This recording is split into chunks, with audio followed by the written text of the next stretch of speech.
Let's next look at getting data off the internet. I'll open up a new tab.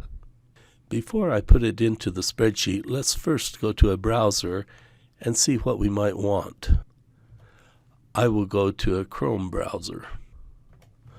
I will type in finance.yahoo.com/LUV for Southwest Airlines. Looking at that site, I can see what the price is today and the previous close and so forth. If I were wanting to copy this for my spreadsheet, I could simply highlight it, Control-C to copy it, then go to my spreadsheet and do a Control-V.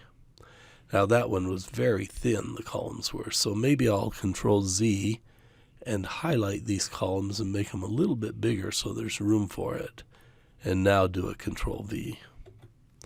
And I can see that table. I've gotten it off the internet.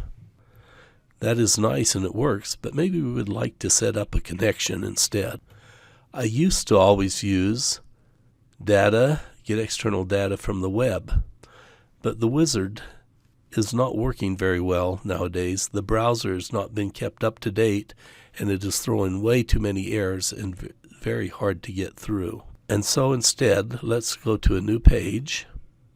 And on the new page, I'm going to go to Data, New Query from other sources from the web. This may take a moment.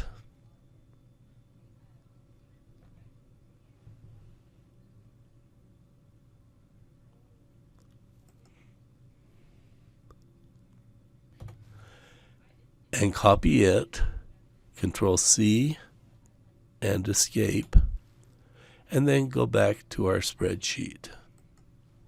Here I will paste it in and click OK.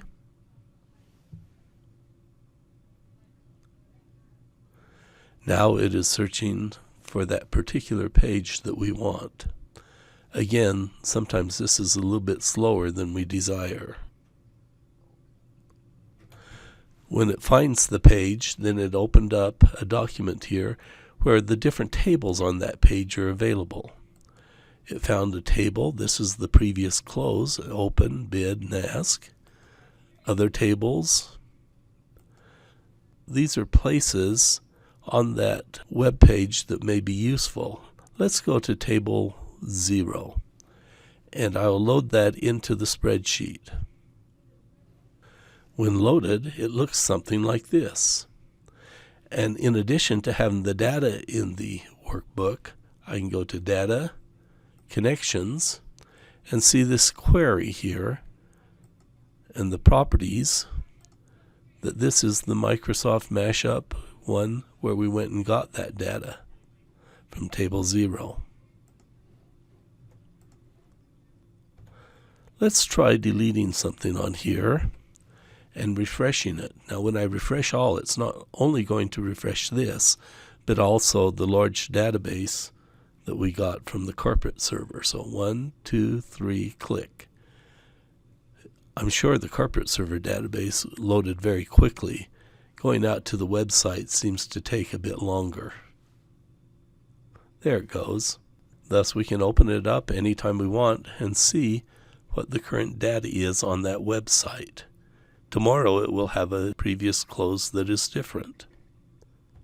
In a few minutes we'll look at another web connection, but let's take a few moments first to talk about macros.